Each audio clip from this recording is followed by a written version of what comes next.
So the photography industry and the economy are shifting really fast.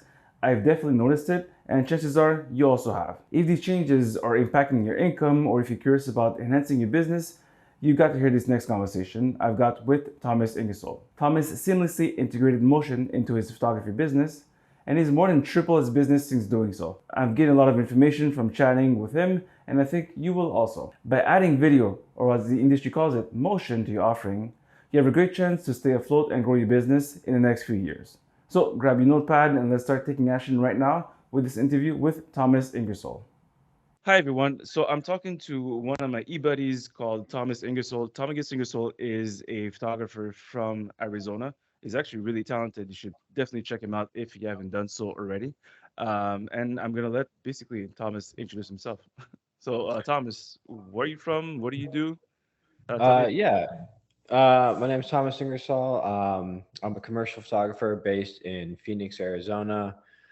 Um, I've been shooting for, oh man, since 2008 or 9. So about 13, 14 years now. I picked up a camera and then been in, in the commercial space for since about 2017.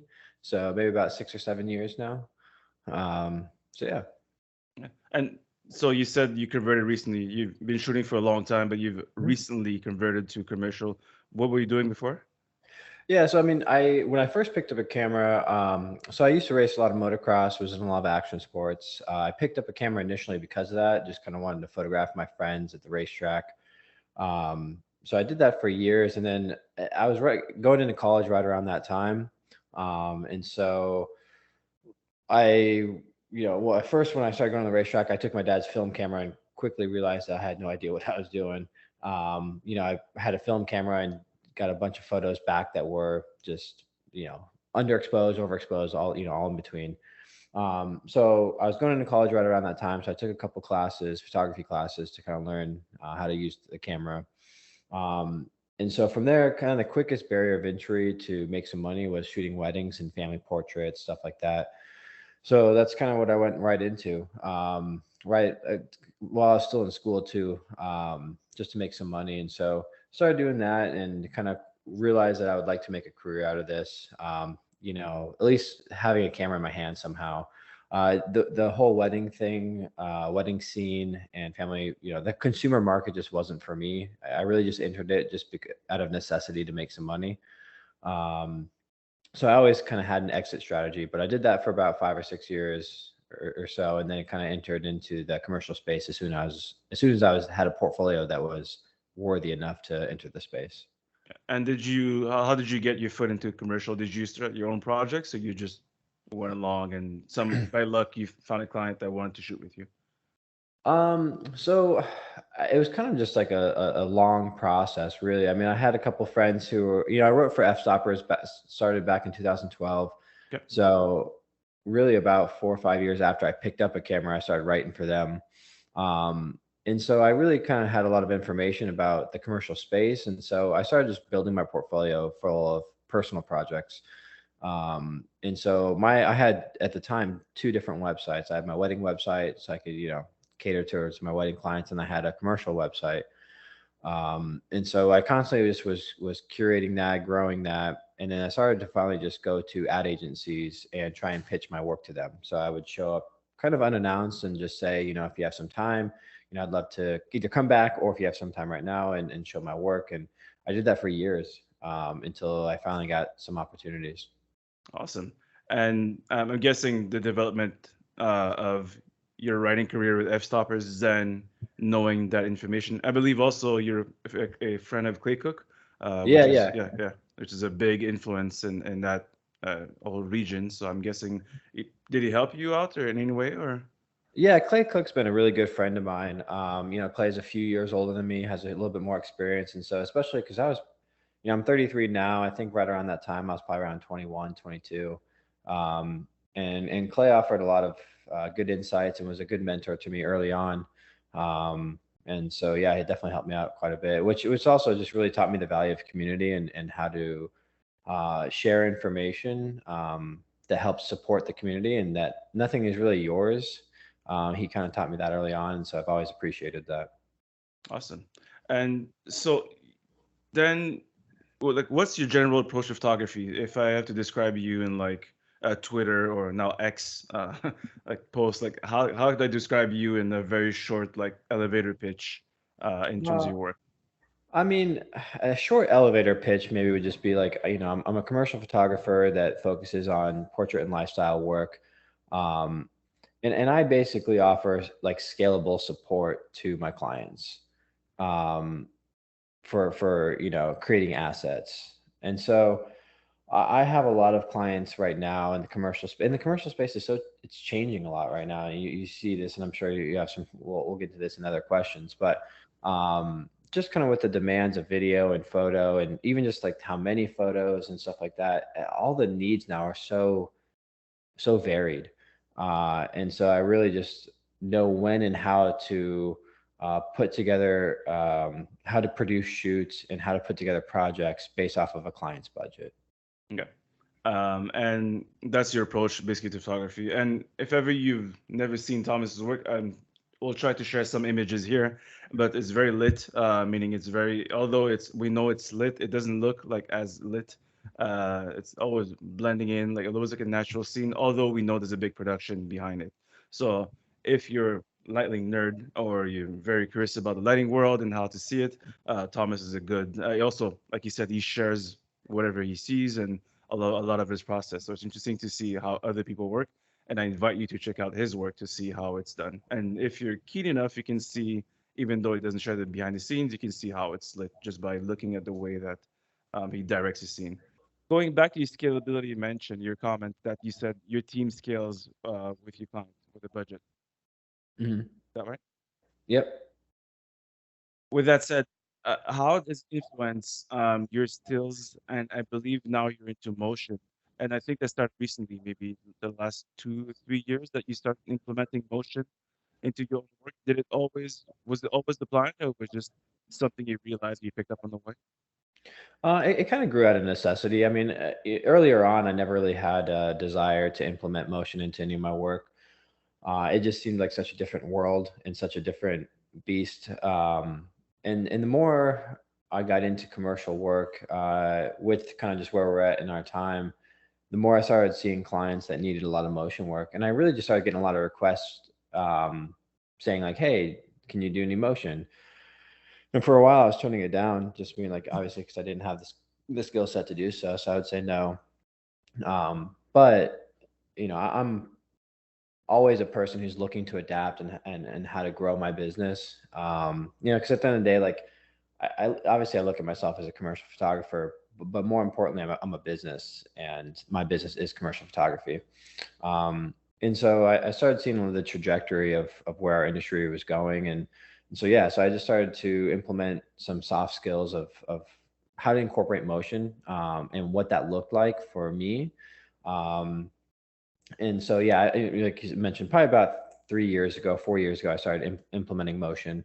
Um, and it was either one of those two things it turned out to be like 80 or 90% of my projects would be one of two things. It'd either be a very large motion set, where they needed a commercial photographer to come in and shoot some stills, and it was very secondary. Stills weren't super important.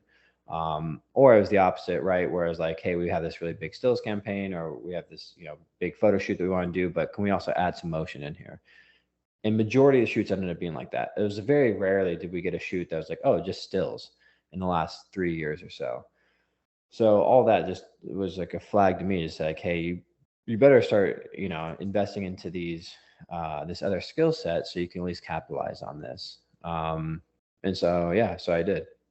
Awesome. And you said there's a big gap between motion and stills, right? It's not the same art. How did you learn the craft? How did you develop your own sensitivity to like, okay, I put down the stills, now I take up my camera, and then now we start filming stuff. How did you basically educate yourself to get there? Yeah. So, I mean, again, I'm a big fan of community. I've been lucky enough earlier on, to have just be around surrounded by people who were pretty knowledgeable, with motion components. And so earlier on, I would always hire, and I still do this mostly. It's very rarely that I have a camera in my hands. for any shoots. And if I do, it's usually I'm just taking the camera out of my DP's hand or my camera operator's hand to get a specific shot that just I want to get. Yeah.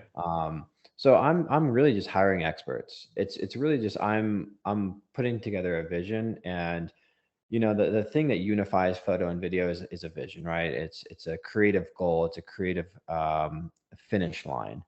And so obviously learning how to direct was a skill set that I had to learn, and I'm still very green in it. I'm still very uh, new and trying to learn all the different roles to direct. But that was really the skill set that I really wanted to tackle first, was how to direct, because I can hire a good camera operator. I can recognize good talent, people who know how to work a camera.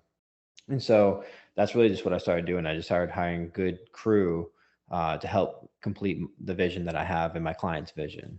Okay. So basically, you're not acting like you're not an operator per se. You're just a quarterback. Basically, you're just making sure the teams are just doing, following the vision that you have for the current project or the field in that sense.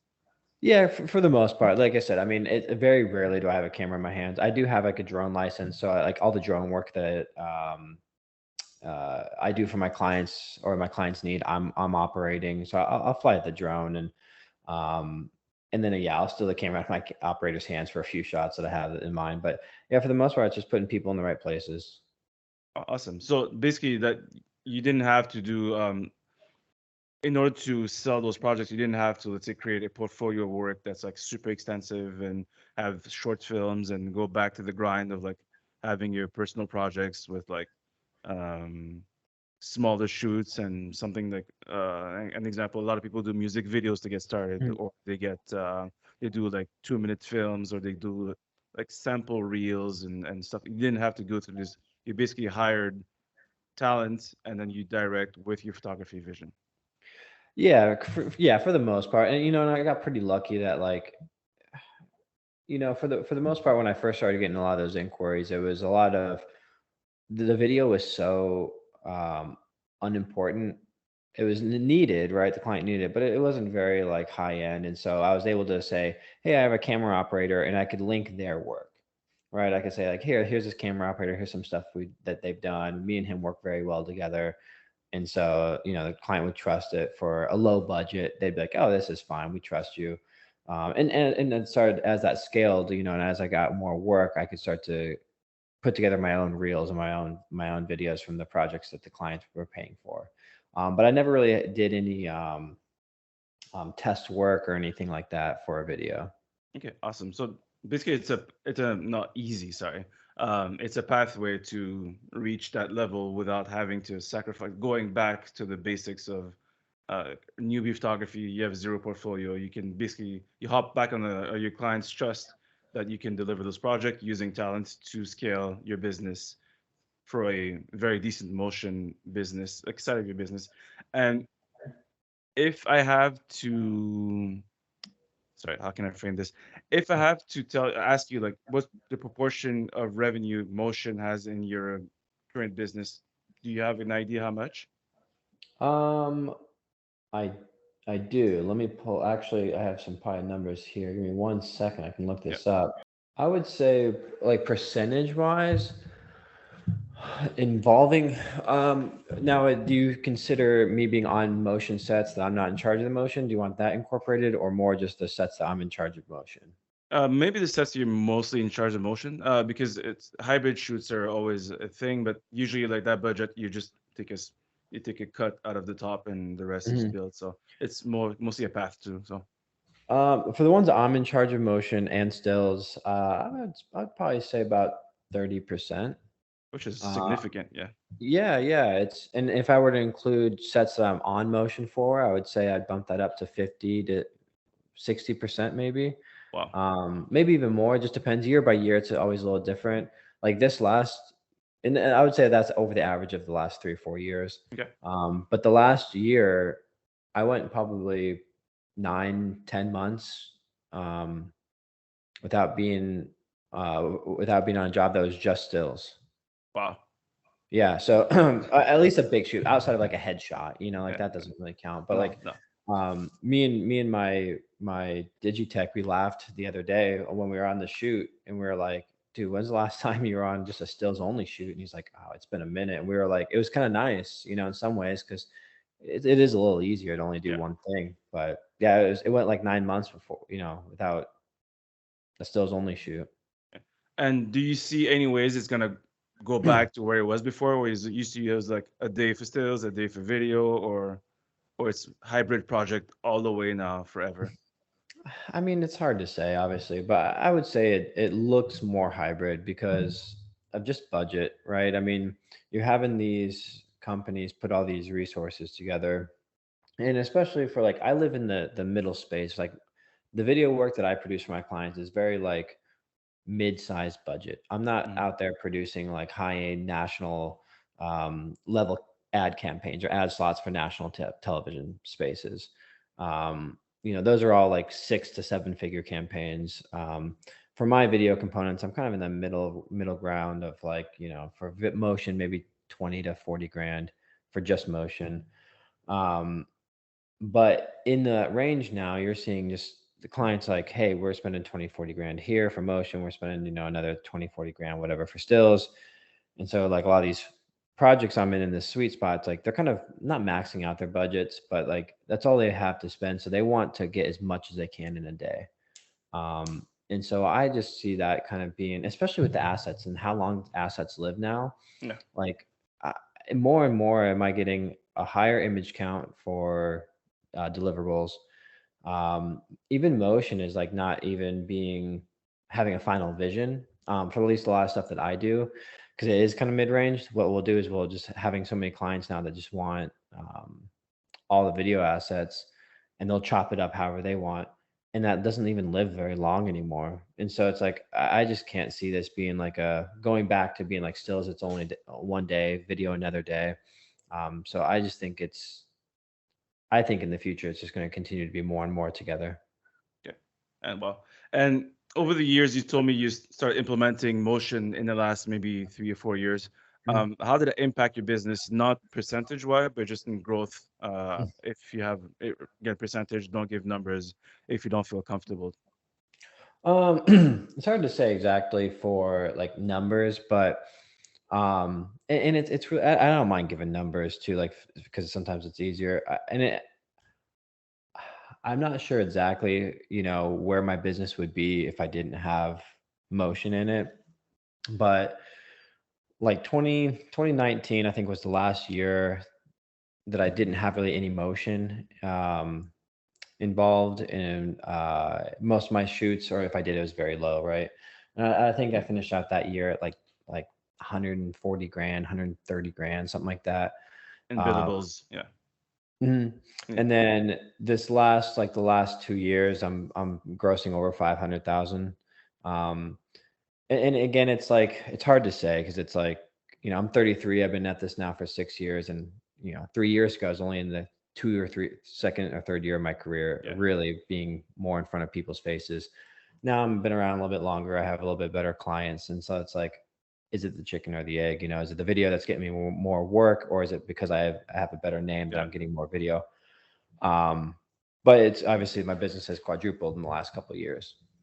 Yeah. And yeah. So basically, to silo the motion portion of your business income is difficult because just to recap, it's hard to say if it's because you've grown as a photographer and you have more reputation or more clients, or Mhm. just because the motion itself is taking more and more size. Yeah, and because I don't really get any projects that are just motion, right? So I can't Yeah. like really pull those apart and just say, oh, I have this many more projects or this much more of my gross is because of just motion. Hmm. It's like I think I'm getting a lot more jobs because I can take on motion. Yeah. So it's like I don't know if I would have had those jobs. If you couldn't if- do, yeah. Exactly. Okay. And in terms of like the future, are you planning in your head like a grand scheme things to do like maybe six-figure motion projects, or are you gonna keep it small for now? Um, I've been thinking about that, and I think keep it small for right now, just because I'm almost. eh, it's tough. I mean, it's a tough industry because you want to be good at one thing, and right, and as you start to move to different markets, you start to have to be identifiable. And for me, if I were to start expanding into bigger aspects of motion before I grew my name as just a photographer, it would seem like kind of premature. And so I'm right now, I think the focus for the next couple of years is to grow my name as a photographer, and grow that photography aspect and my skill set there even better, just so I can that my motion side of things can be attached to my name that way. Just because I know that my motion's always secondary to me, at least for now, at least for the foreseeable future. It's always kind of secondary. And if that starts to get to the point where it's like just as equal as photography, then I know for me it's like I'll never probably get a bigger motion client than I would a photography client. Okay, that's awesome. And let's talk to the people that are probably watching this video. So we have, I'll resume this to like, okay, we have the amateurs starting out, just a camera in hand, don't know anything about the triangle. Let's put them in this category. Then Mhm. you have the seasoned people that are considering maybe um, getting more experience, and then also maybe moving to whatever space we both occupy. And then you Mhm. have third, the pros, that people have been there for a while and still haven't put motion into their like business. What do you recommend for both three levels? Amateur, the seasoned guy, and then the pro. Like, to how do you get started to learn either the basics, the business side? Like, just give me like a spill for each and every one of these two. Of adding motion, or Yeah, just the of adding adding motion. Yeah. for the amateur, I would say, since you're already learning and since you're already on the pathway to always look for knowledge probably every single day, I would say just start learning some video aspects as well. Um, it can be really helpful, and to see even too when you start having clients, because you can shoot stills and motion in the same day for low enough clients. And especially if you're amateur, like you're probably getting very low end clients anyways, where you can be a little bit more loose on your production days. I would say just learn a camera, learn the video aspects, learn frame rates, learn like why different lenses do what, learn different camera builds. Um, for the mid-size photographer, I would still say the same thing. Definitely learn some video aspects, but maybe start to also learn to recognize like different crew members' talents. Like look out for good DPs, good ACs, um, good producers, things like that, who can help piece together video crews for you, and learn how to direct. And then obviously on the high end level, like you need to just be pretty well versed on all those, right? Mhm. Like you need to definitely be a good director, first and foremost. And then to be a good director, generally you need to know how the camera works, operates, different frame rates, different all these components that make up the video aspect. And then you also need to recognize crew. Like you need to be able to recognize talent, who's a good camera operator, and maybe the different styles of how camera operators operate, and when they would work with a certain type of project or a certain type of client. So you can kind of piece all those together. Because at the end of the day, I mean, that's the same as a photographer, right? It's like we as photographers, on a certain level, start to get to the point where we're putting together crew members who can help accomplish a goal. And it's not just so individualistic. We're not just a photographer. It's like, oh, this is my name. This is who I am. Yeah, it's like obviously it's your vision for whatever your client's goals are, but you're also piecing together crews, right? You're picking out a good stylist that you think would help match that. You're helping pick a producer maybe that can help allocate all those decisions and stuff like that too. You're really in charge, and you're leading a team of people. And so yeah, I think on all those three levels, that's what I would say you would need. Yeah. And one thing I'm happy that you haven't spoke about is investing to gear. Is this something you haven't done, or you just ignore that part and just went straight to like, um, a director? I'm gonna learn my craft as a director and not as an operator. I mean, I've invested in gear. Like I'm here. I mean, I go both ways on the gear aspect. Like I'm one who I hate renting. Like I hate giving money to rental Yeah. houses.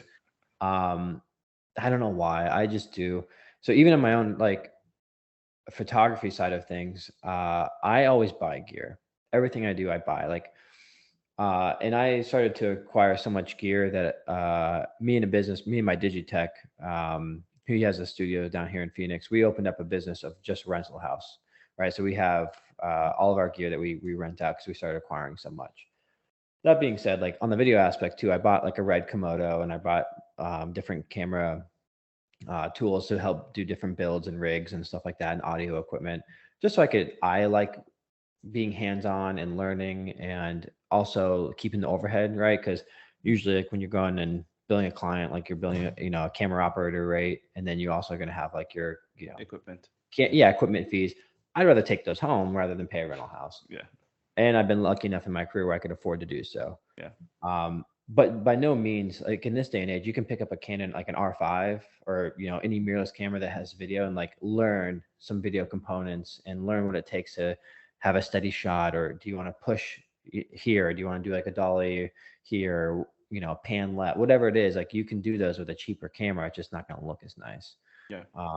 So I don't necessarily think you need to go out there and buy equipment, but you know, if you don't want to pay rental houses, then yeah, invest in some cheaper equipment, and just over time just grow. I mean, 2016 I owned like, I think like a couple $1,000s worth of gear. I probably owned, like, I had one DSLR, a couple lenses, a couple lights, like not even pro photo lights or anything like that, just like speed lights.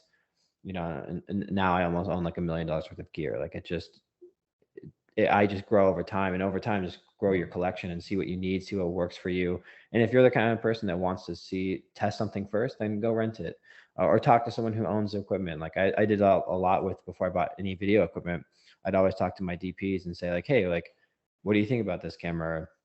Is this a good camera to grow with or to expand on? Or, what are the downsides to this camera? Especially video. Video is very expensive. Crazy. Um, Yeah. yeah, the high end video cameras, you're looking for any REs or like that, like Alexa Minis, stuff like that, like, tens of thousands of dollars. Yeah, $50,000 for a Alexa, I think. Yeah.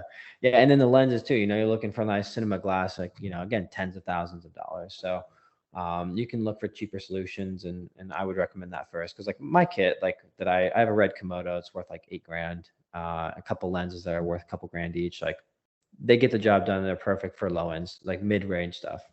Yeah. Cool. And in terms of growth, for that, like, let's say learning to be a director, any advice that you can give? Yeah, I think two things, at least that's I'm constantly working on, is learn how to connect. And that's like two ways. Like learn how to connect to whoever you're talking to in the scene. You need to establish a connection with them, and it sounds like obvious, but like it can be really hard sometimes. To just even learn how to articulate yourself, like your own thoughts and your own needs out of the scene. Um, and so I think you have to allow a sense of like vulnerability in yourself to like try and connect with this person, or say something that might be like awkward to yourself, but it helps build the scene or build the energy that you need. Um, and so that alone, and then trying to understand too, on the big grand scheme of things, of how is this going to play into a larger piece, right? The final product, like what is this gonna, how is this scene gonna flow into this scene? How's the audience gonna register or read this, whatever the action is here? And so try and, obviously, in each individual scene, make a connection with the talent, and then take a step back and see how is this part of the bigger picture. And that takes so much work. Like it's something I'm constantly working on all the time, and not so much the connection anymore. I think I've gotten to the point where I can establish connections with people decently. It's now I'm trying to see the end result, the final product of these videos that we're producing. How I should have extended this here. I should maybe had her, like our talent here, give a little bit more of like a happy, uh, you know, smile here at the end. It could have really added a little detail that would have been nice, the connection that leads into this next scene, whatever it is. Trying to think a little bit bigger. Cool. So that's, I mean, I guess that's something you learn from experience, right? You can't really, Sure. you have to be in the field to learn those mistakes, and then Sure. cover, Yeah. cover, cover. And Yeah, absolutely. um, in terms of directing, though, is there anyone you look up to, I mean, not copy, of course, because we can't do that because they don't live in the same setting. They don't have the same pressure on set to deliver the same product. But anyone you look up to that's been inspiring or educational, that maybe helped you out with the how to be a better craftsman with your cine camera, basically. Yeah, absolutely. Yeah. So, I mean, obviously, like, there's like looking at just like big motion pictures is always fun and stuff, but on a more Also, like, also depressing. yeah, it can be for sure. But on like a more actual like implemental level was it's this. I met this director a year ago or so. So I shoot uh, often with Marlboro. They do a lot of nonprofit work throughout the country, and so I shoot all the stills for these, and I got put on these sets with this guy, Jake Brusha, out of Chicago. And he's my age, he's 33, and just a really great director. Like the way he connects and talks to his talent and builds a connection with them really just opened my eyes. And um, he's a very good technician as well. So he knows his camera. He's also an operator, which sometimes you don't really see, but he knows his camera very well. So that inspired me that he wasn't just like someone behind, sitting in a director's chair saying, "This is what I want." Like he's on the ground, he's working the camera, he's connecting to the client, connecting to the talent, and he brings us all together. And he writes his own treatments and stuff, and just and he's my age, and I was like, "That's badass." Like he's really good at what he does. Anything you've learned from motion to stills that improve your work? Because I find that photographers are very based on like the final image, right? So they Mhm. in their head they see, okay, this doesn't work, I'll Photoshop it, or you get what I mean? It's very we're very live in a finite moment, but Mhm. directors have the same luxury because motion is absolutely hell to correct uh, Yeah, yeah, in post. So yeah. anything you've learned from motion that applied to your still photography now, or I would say just learning how to tell a better story. yeah, Like I think sometimes like because really obviously the biggest difference in stills and motion is you're capturing a moment in time with photo, right? And it's like, what moment do I really want to capture in time here? Like, what am I really trying to freeze? Like, what's like the best point in time to freeze for this story? Um, because when you start as a photographer, like you're always in that moment, right? That's your goals. You're always capturing little moments. Then when you start adding motion into your work, you're like, oh, I gotta think bigger, like longer. And it's hard to think longer. Like you're like, I just want to freeze this scene here. Now I don't want to worry about where like my talent moves her cup or walks into frame here, or is this where's the continuity here? Does it make sense? Um, and so it almost weirdly worked reverse though, is because as I started to think longer and how I need to make sure that these scenes play out well, I could also then think about what's the best moment in time to freeze these scenes for a still. mhm. Yeah, that's awesome. And let's talk gear. In Yeah. terms of lighting, how do you approach a hybrid set? Do you have two sets of light, or you use your motion light to do your stills? Like, how does that work for you? Yeah, so it's been interesting. I mean, I for the last 7 years or so, 6 years, I've been a pro photo ambassador. Like, I have way too many strobes. Like, I have a lot, and for a long time, like I would, be using anywhere from 2 to 14 lights on a set, Yeah. like really building out scenes with strobes. And in the last, I don't know, the 2 year, 3 years since I've been adding motion, I don't use strobes nearly as much. I'd say maybe half of my shoots I'm using strobes. Obviously for the studio stuff, it's still all strobe. But now anything on location, if I'm set to direct motion and capture motion and also shoot stills, we're almost always, I would say 90% at least using continuous lights, um, which has been a little bit of a learning curve. It's not drastically different. Light is light, like, add it where you need to, block it where you don't, soften it here, make it harsh here, whatever it is. Like it's still somewhat the same, but the tool's a little bit different, right? Hmm. Learning power outputs and stuff like that. And, um, is a lot different. And so what has been nice is I have Aperture luckily has been kind of growing their line as I've been growing. And so like their stuff has really fit in really nicely with a lot of stuff that I do. Um, but yeah, anything more than that, it's like you're definitely high. And that's what's also interesting about photo and video. It's like, if in photography, it's like you're the photographer, you hire a first assistant, maybe a couple assistants below that. And generally a first assistant's pretty knowledgeable, right? But for the most part, like you're still directing them on what you want. Yeah. in motion, it's like you're starting to hire a grip and a gaffer, and it's like, and they're kind of also sometimes advising the director or the DP, like, hey, I think lighting this would be better this way. So it's this weird like thing where, on the motion side you have like a lot more departments that Mhm. are very educated and skilled in what they do, and then they all come together. Versus photo, it's kind of more of a top down effect. Okay. Um, and so sometimes for the bigger motion stuff that I do, also hire like a grip and a gaffer and stuff, so that I can have someone who's really skilled at lighting with continuous light and stuff to help me piece together this stuff. Because most stuff I do, since the assets are so the quantities are so high, I don't really have time to use strobes, set up continuous lights, do all that. What we usually end up doing is we'll light a scene with continuous lights that works both for photo and video, and then we'll just usually go back and forth between photo and video, but sometimes we'll even shoot at the same time. Good. Awesome. And um, how did do you have a team that you've built, or you hire as you go, or you have like a maybe rotational crew that, let's say, I have a set of people that I know that can call in 2 weeks saying I have a gig here, bring your stuff and let's go, or is it really you have an employee base that you basically employees that you pay every week or every 2 weeks, however it works? Do you hire as per jobs, or you have a team in a nutshell? Yeah, so I mean, everything that I do is freelance.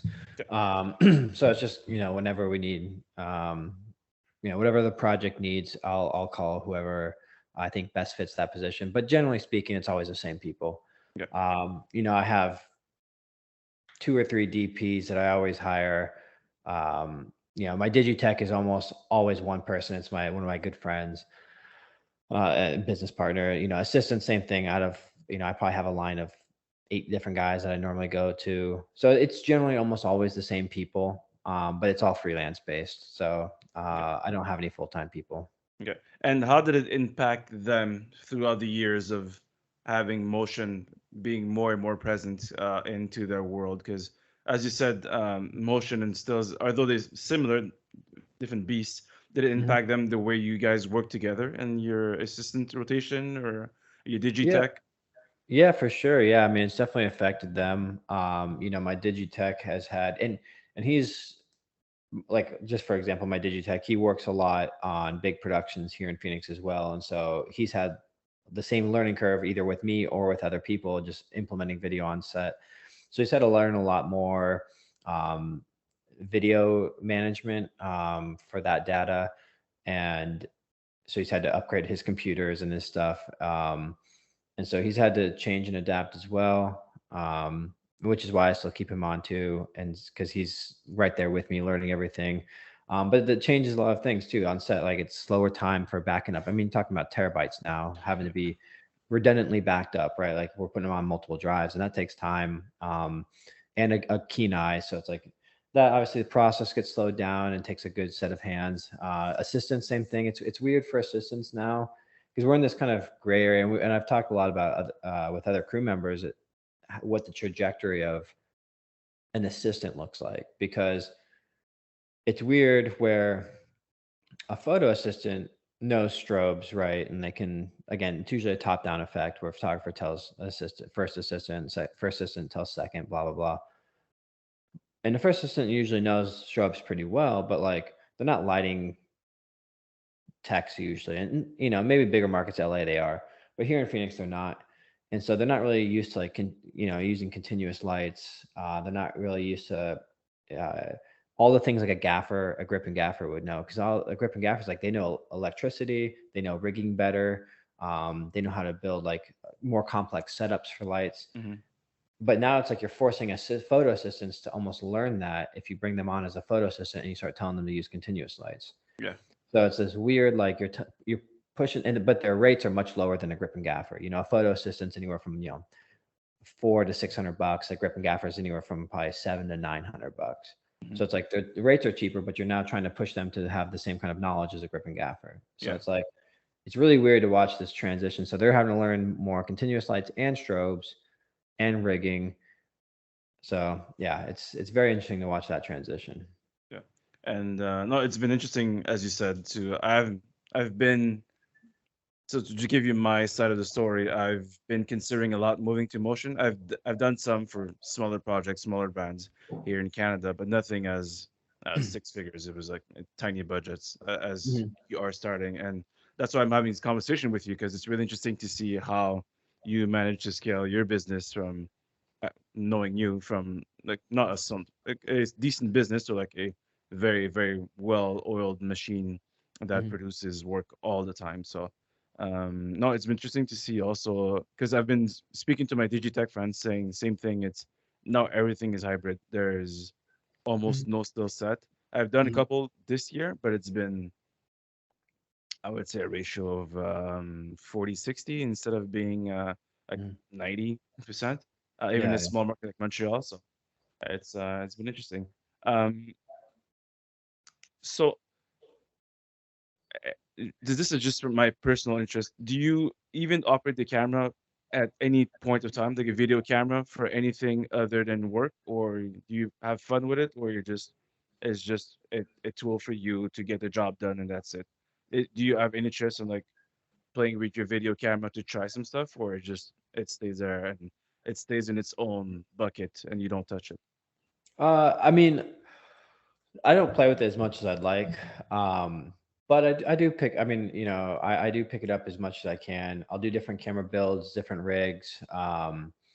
And I will play with it, but it's harder with video because it's like a photo, you can like take a quick snapshot and it's like kind of a cool photo, right? It's a little easier to create something like this feels nice in your hands and lives nice online, or wherever you present it. Video, it's harder because it's like, what's my story here? Like Yeah. again, it's much longer. So you're like, okay, it's cool to think of different shots or get a camera in your hands to play with, but then it's like, okay, I have a cool shot of my dog running through the yard. What am I gonna do with this? So it's like it's kind of hard, but like I think one of the things I at least would do or continue to do is I'll build up a rig, so I can see where it'd be usable, or I'll get out the dolly and I'll play around with the dolly and see if this shot would look nice with this lens. So I'll still play with it, but it is harder because again you have to think longer. So I don't play with it maybe as much as I should. Yeah. And do you edit at all? Like, Man, I've tried. It's so tough. Like I feel like as I'm trying to constantly learn so many things, that's like at some point I'm like, well, I don't know if I can learn any more new things, right? I can just continue to learn, grow on the things I already do know. And I just don't think video editing is one of the things that I'm meant to know, at least as of right now. Like it's so complex and it's so the depths of editing is so hard because you even in that world you have specialists of just color specialists and audio engineers and obviously like the people chopping up the footage. It There's so much that goes into video editing that it's so much more in depth that I just don't even know if I want to even start to tackle the bare minimum. Whereas like Photoshop, it's like I'm pretty comfortable with Photoshop. I'm pretty comfortable with photo editing. It's not as in depth and as detailed. And like as soon as I hit the barrier, but it's the same thing. As soon as I hit the barrier of like, oh, I need a heavy composite, I'm gonna hire a retoucher. mhm, So I know my thresholds and my limitations because at some point, it's not the return of investment isn't enough for me okay, to continue to grow my knowledge here. So yeah, so video editing, I don't think is one of those. yeah. And do you even sit with the in the cutting room to look at the flow, or this is you provide the motion, sorry, and then you give the discs and have fun, guys. Like this is yours now, or do you even have an interest in sitting down and looking at what they do or looking at the flow? Oh no, for sure. Yeah. I mean, like for a lot of the stuff that gets chopped up, if I have control over it, um, I usually am pretty hands-on with my video editor of the final looks. I trust him a lot, which is why I use him to kind of piece together things how I think it should look, and he does a pretty good job. But then I'll always oversee it and make tweaks here, and I want the color to feel a little bit more warm in this scene or whatever it is. So I'm definitely always overseeing any post that I'm responsible for. Okay. Sorry. In terms of audio, Mhm. audio is one of those things that I've noticed is extremely hard. It's hard to motions. It's I mean having a camera in your hands, having lights. It's fairly similar, but audio is I find it's a complete different beast because it is so sensitive. It's hard to correct. It's hard. It's even worse than motion to fix. How do you Mhm. deal with audio on set? Um, I That's one of those areas where I have never done any audio on my own. Um, on the low end productions, I'll hire a DP that can know audio well enough for capture. And that's usually for simple stuff like interviews where we have a lav and maybe a boom mic where the talent's not moving. That's usually pretty like safe and easy to capture. Anything more dramatic than that with like, talents moving or walking and we're doing like moving booms or the audio capture has to be really, really solid. I'm hiring an audio tech on site. Um, they're well worth their money. Most audio spots are, techs are 900 plus, obviously, depending on the equipment that they need to bring. Um, but that, and I always articulate that to the client too. And that's really too what I've learned has kind of helped me in my business with my clients. It's like, yeah, I can take on the motion side of things, but again, I'm more of a maybe a creative consultant in some ways of saying like, hey, your budget is this. Here's what you're going to get with your budget. Is audio really, really important to you? Like, is it like, do you want the cleanest, best audio possible? Yes. Okay. Well, this is what it's going to cost to do that. More, yeah. Yeah. And so if that's okay with you, then we'll move forward. If audio is one of those things where like, yeah, I just want them to sound good, but it's like they're just sitting down in a chair, how good can it sound? And it's like, okay, well, we can scale back on an audio tech here and we'll just bring a couple lavs from our equipment and mic them up. So it's really just learning again when to scale the production to meet the budget. But yeah, I'm never handling audio. It's a scary beast because you screw that up. I mean, You're you're done. Yeah, yeah, yeah. yeah, Yeah, your shoot is done. Now you can have yeah, people talking and lips moving, but you don't hear what they say. It's yeah. it's done. Yeah, awesome.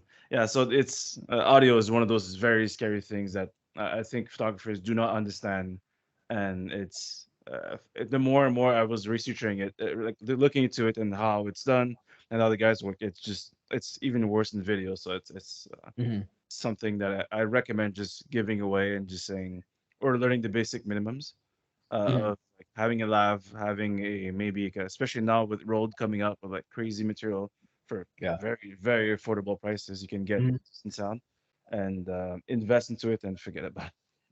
Yeah, and just again, if you're hiring out anyway, like it just depends if like how much you're responsible for it. But if you're able to hire out at least a DP, try and find one that has some basic audio Mhm. knowledge that they can monitor levels on audio and make sure it's within an appropriate range.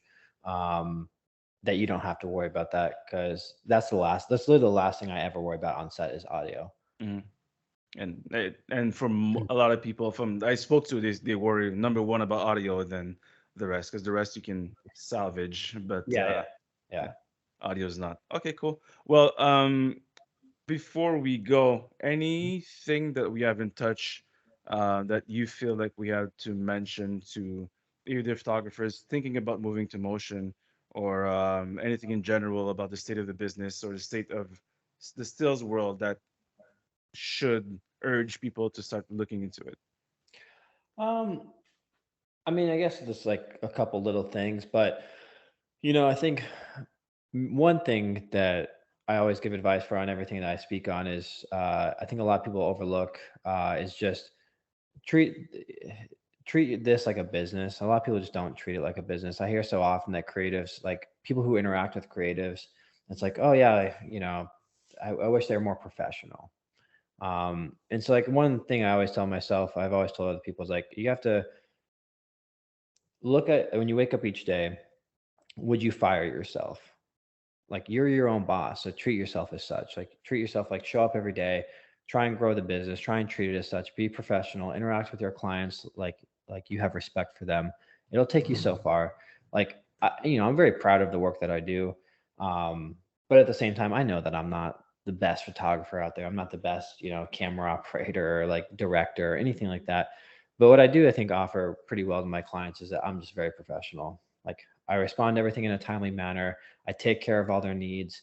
Um, and I always reflect on each day of like, if I was my own boss, would I fire myself? And because when I was younger, like I was like, oh, I work for myself. I'm like, I can sleep in, I can kind of do things however I want. And then it's like, oh no, I can't actually. Like working for yourself is the biggest responsibility you can take on. Mhm. Um, and then the only other thing I think I would just put in people's ears is it, just because I find it interesting, and I think it's going to be more and more of a talking point in the future, is usage.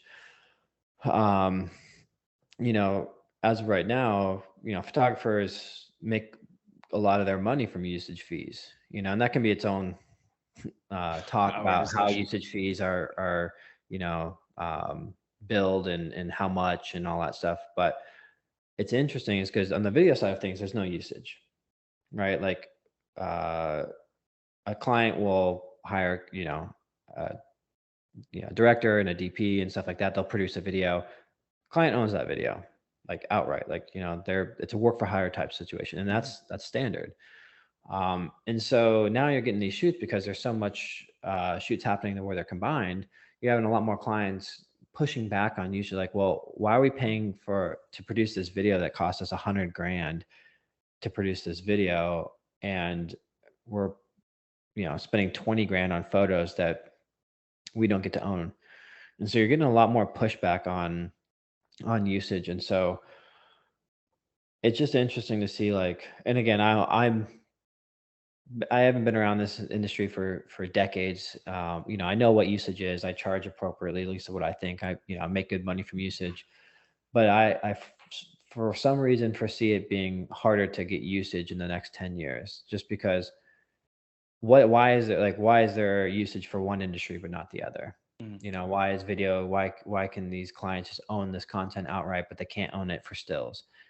So I stand behind trying to make usage, money from it, but it's gonna be one of those things just to get people thinking about of what that's gonna look like the more that these are integrated. Yeah, and especially stills again, if we have more and more hybrid shoots, that those things will disappear. In yeah, Yeah, because I mean, you're already seeing like one of the solutions that clients are coming up with is like everything now is perpetuity. mm, Like when I first started, again, it wasn't wasn't even that long ago, but a lot of my usage, 5 years. the duration Yeah. was years, right? It'd be like 1 year, 2 years, and so there's always time for or opportunities to relicense.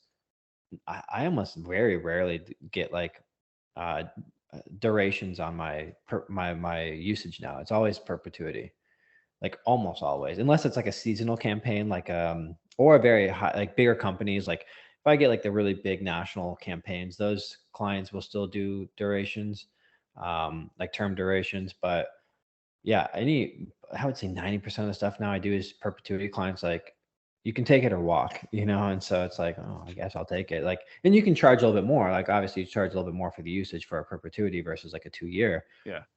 but that's the standard ask now. Mhm. Yeah. No, it's going to be an interesting development in a few years. As you know, Mhm. like you, I just started in 2020 in my career, so it's been like 3 years of like learning all these things, but I'm seeing where it's going already. So yeah, it's I haven't I have some clients that, again, I think the bigger ones are still used to the marketing agency than hiring a team, a Mhm. production team, than hiring a photographer. So they're used to that structure of having many layers Mhm. and dealing with the bureaucracy and the paperwork and blah blah blah. I mean, you should be paid for that. I believe so. Mhm. That we shouldn't just give our time as Sure, sure. yeah, if we spend hours in meeting just to cover one event or one production, then you should get paid for it. And the way we get paid for it is usage and administration fees. But yeah, I do see a change in the industry. And a- any way that we can shelter ourselves from like the erosion of usage in time? Like, is it charging more? Is there a way? Mhm. I don't know. I mean, I think just like I think just trying to constantly find knowledge and community, and have people just talking about it will help conserve it, right? Because or preserve it, just because at least everyone knows what it is. Like I find a lot of younger photographers don't even know what usage is, and so they're just not charging for it. And so you'll have a lot of clients when they're doing a triple bid, they're like, oh well, this, you know, this photographer is not even charging usage, so maybe we go with them. And as you know, as of right now, it's kind of a red flag though for a lot of agencies. Like, oh, he must not know what he's doing. But the more and more that becomes a standard, then the more and more that becomes a standard. And so I think just trying to find resources out there that talk about usage, and so you can know at least what's even appropriate price for that. Like a photo editor is a great resource for people. Wonderful Machine has blogs about usage. Um, just try and understand what it is and how much to charge for it, and that you should charge for it. It will help keep that strong. Because the more ambiguous it is, I think the harder it is to stand behind something that you don't know about. Yeah. And you spoke about a lot of the community, and you Mhm. referred to a photo editor and the wonderful machine. Anything else that maybe people can look up to maybe get educated on it, or maybe have this surrounding of creatives, or actually, I hate to, I won't use creative anymore. I'll say business people that are in Mhm. the creative space. I think it's a better reflection of who we are. Any community you can suggest to people worldwide, in the US, America? Um, those are usually my two go-tos. There's I always forget her name. I think on Instagram it's ask a photo rep, or man, what is it? Hold on, let me look it up just so I Yeah, don't no worries. butcher I'll this real look it up quick. too. Let's see.